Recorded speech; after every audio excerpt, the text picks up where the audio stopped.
the issue of discipline in the security forces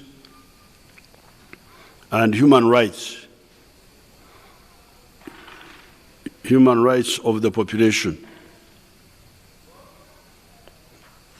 I will also talk briefly about the Myoga program, because I hear so many people talking about the Myoga, but I think they need some information. And then I will also talk briefly about the vaccines.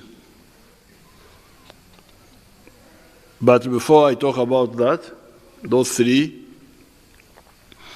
I need to inform the people who I saw on the road.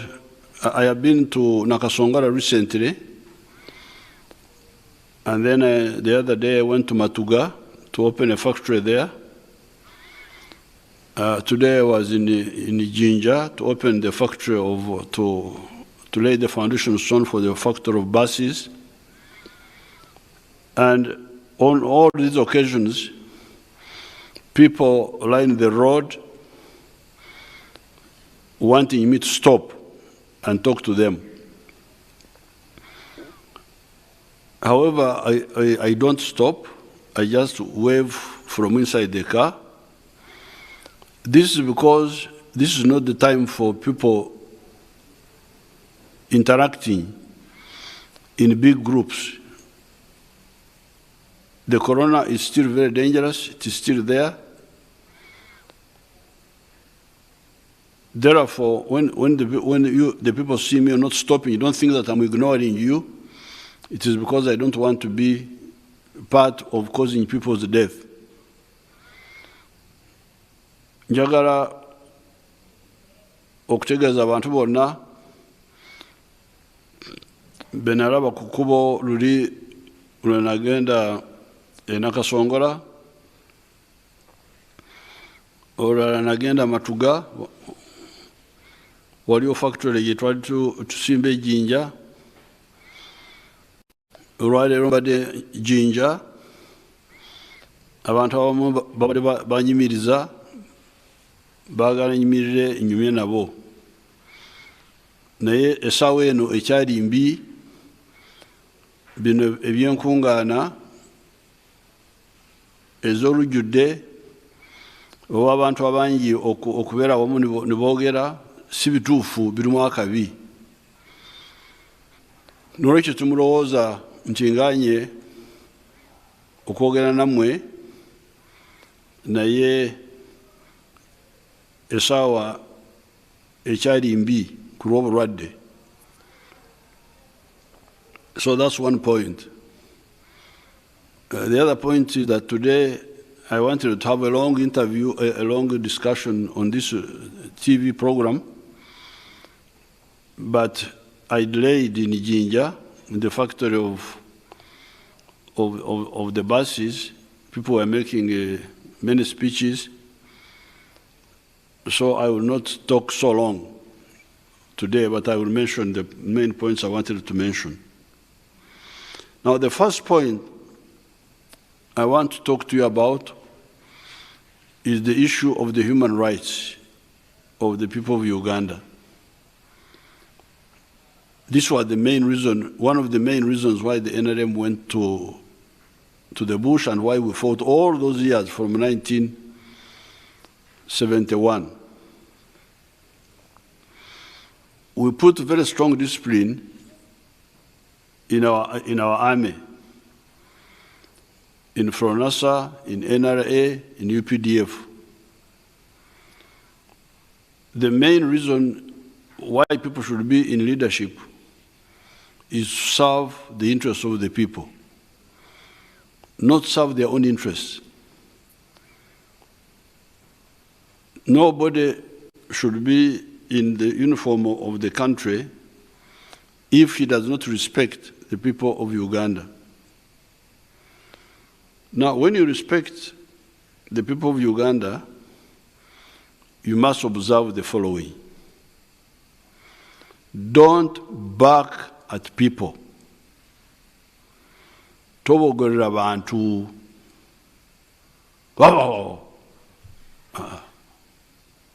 That's not pointing okutunga kakumu at people. That's not a people's army. People's army, you don't bark at people. Tobogorera abantu.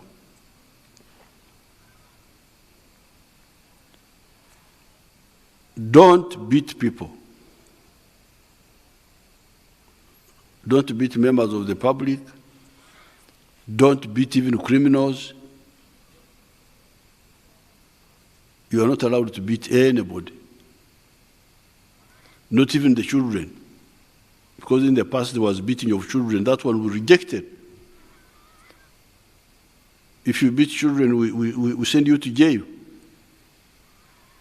Corporal punishment in schools was abolished. Because it is backward, it is criminality. So nobody should beat any Ugandan.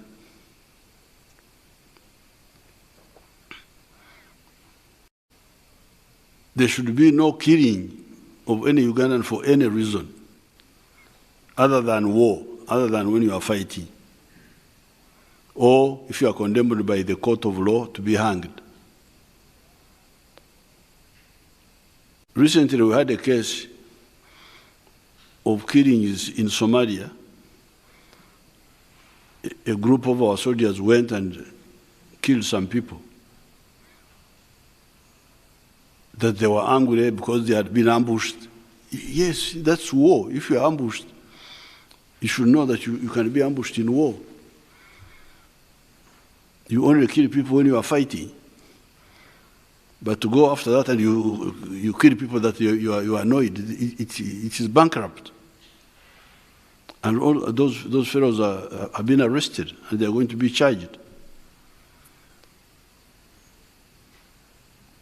We shall have, of course, to do Okaraba with the Somalis.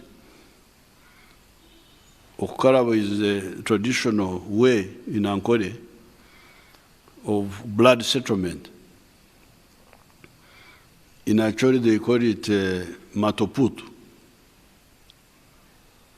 So you are not allowed to kill anybody for any reason other than in war, when you are in battle, not war, battle.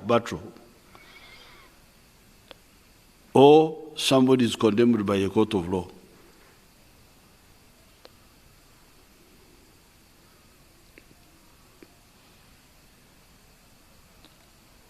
Keeping people in jail for a long period without trial, that's not allowed. It's not allowed. The idea of safe custody. Jails are not storehouses for people.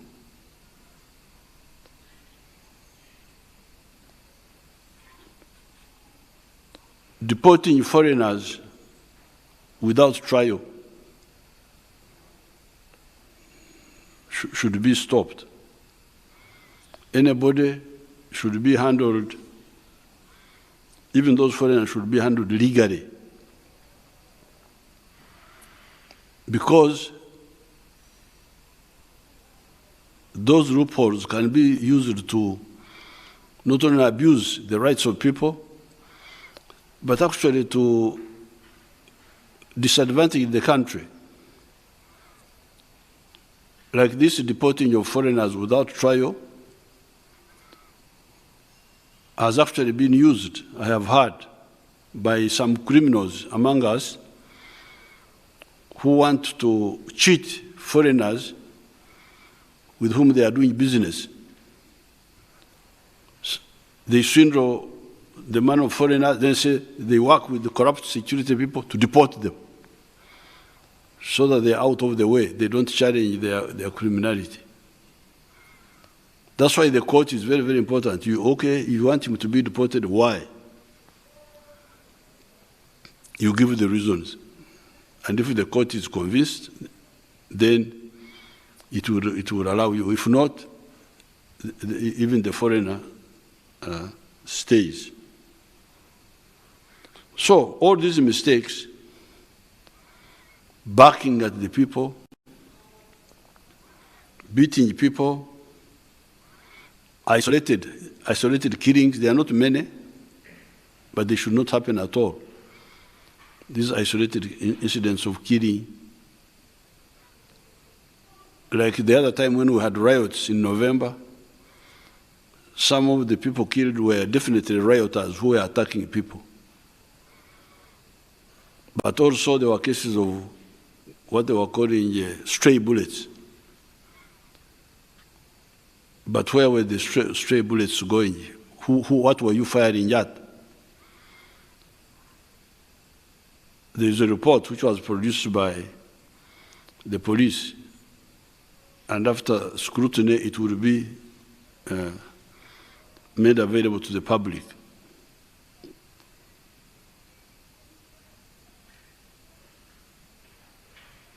No beating of people. All those keeping people in jail without trial.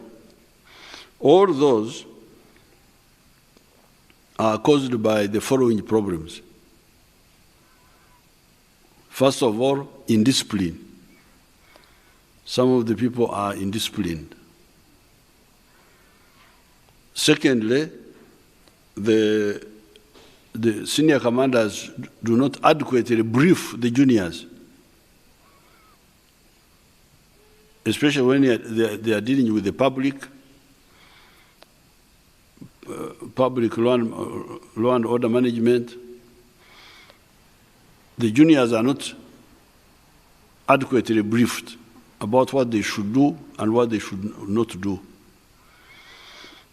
And yet, some time ago, I made a categorical order that nobody should be involved with the public if he is not conversant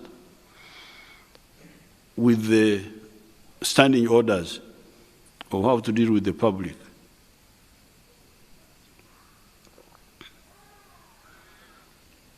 There are also some anachronistic traditional ways, because traditionally, beating thieves is allowed. In fact, the Banyankole say, akabwa keiba kehora umugongo gwako, that a dog which steals pays with its back. I think the Baganda say, akawa kabi kagumya mugongo.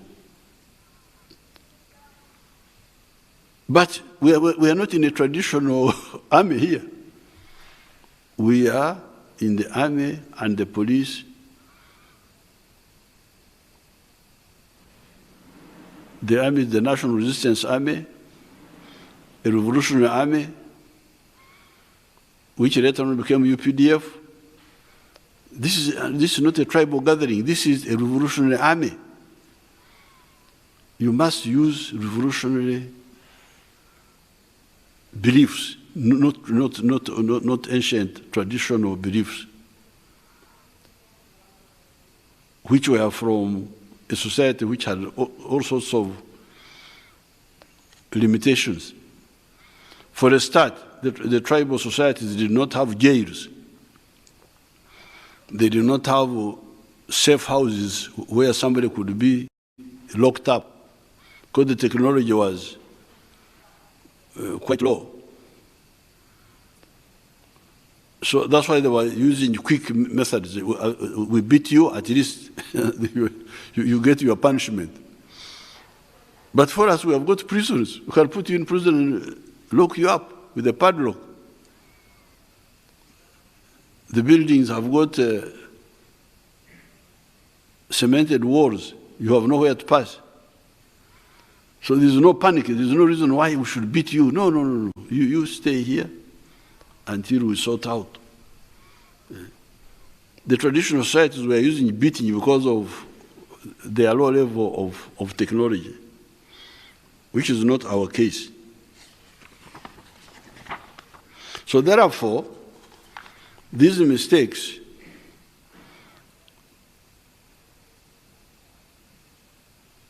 are caused by either indiscipline or not enough briefing,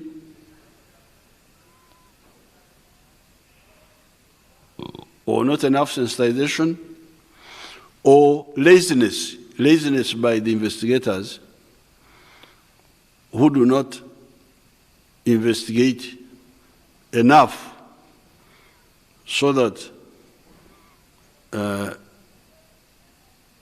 you get the facts and you convict this criminal with the facts.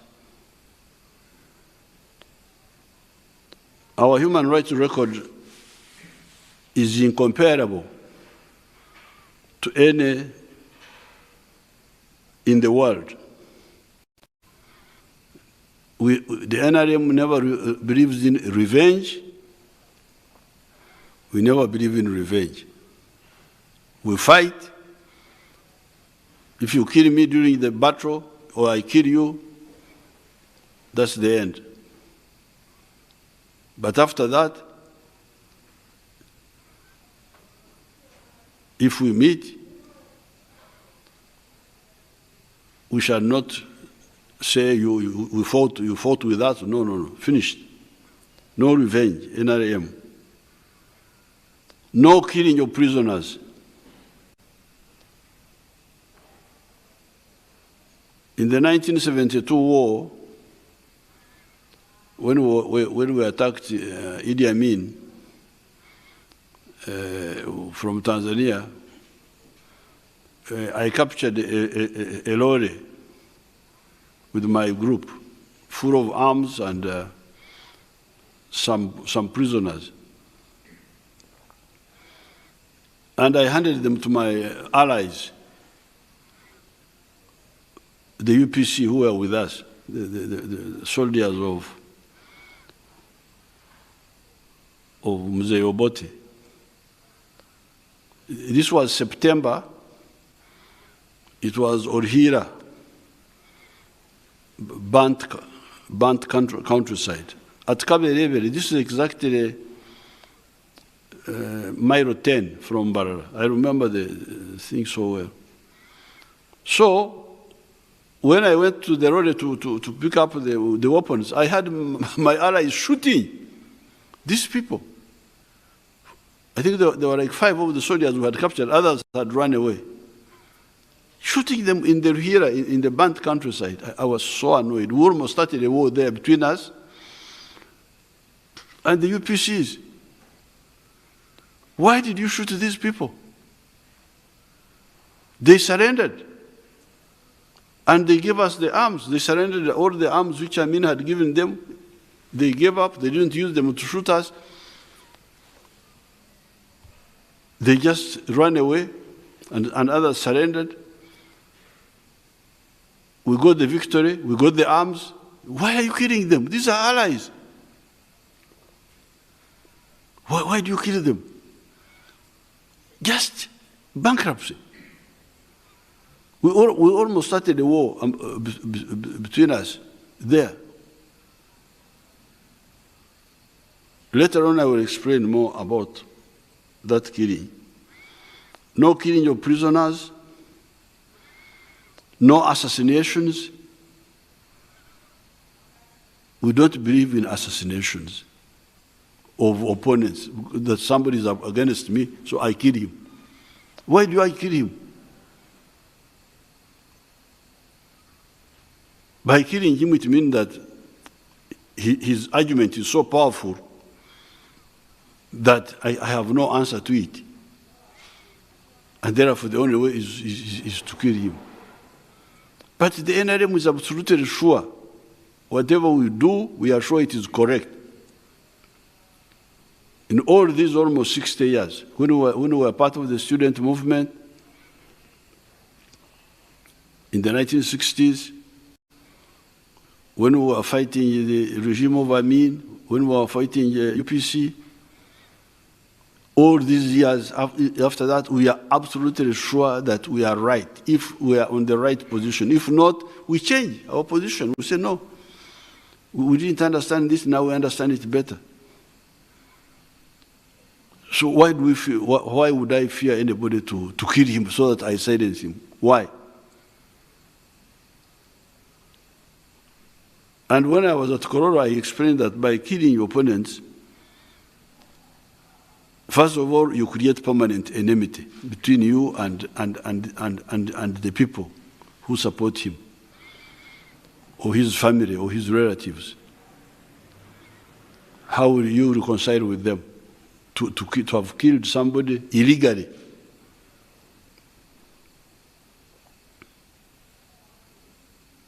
But secondly, you make those people heroes. Because people will say, if so-and-so had not died, he would have done this or that or that or that.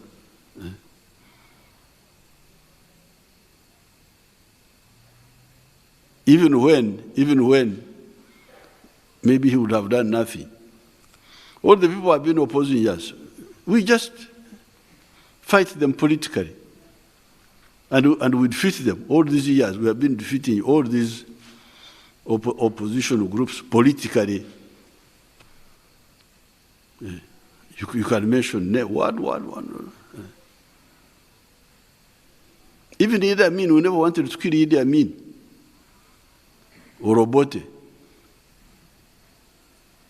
At one time, I saved a joke from being killed by our people here at Nairo Mansions. So, assassinations are a bankrupt method. Who are not sure of their political positions in terms of logic and truthfulness. We always rely on the courts to punish the wrongdoers. Even in the bush, we had to set up both the court-martial and also the civilian courts, which at one time were being headed by Mrs. Mukwaya. Mrs. Mukwaya was our Chief Justice in the bush.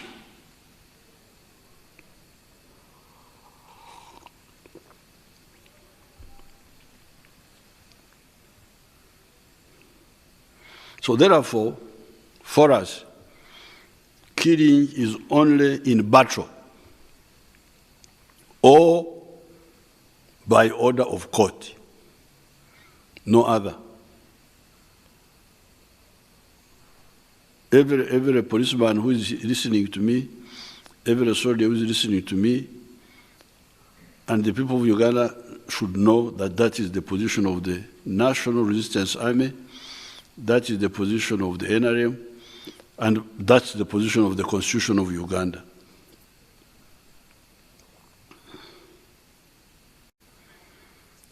And because of that, that's why Uganda has no refugees. Uganda of NRM has no refugees. When we came in 1986, there were 500,000 Ugandans in exile in Sudan, South Sudan, and in Congo. Uganda was number 4 in the whole world in the number of refugees. But now, there are no refugees from Uganda, except some terrorists who go voluntarily because they want to they think, actually just terrorize our neighbors, mainly Congo, the ADF, and criminals like Chiyingi in Australia. They just go because they are criminals, but not political refugees. All these troublemakers, they come here, they make trouble, they go, they come back. If we don't have a case against you, or we don't have enough evidence, we don't touch you. So that's why there are no refugees from Uganda. Instead, we have got 1.6 million refugees from other countries. Whatever man sows, that's what he reaps. By observing human rights, we have stabilized our country.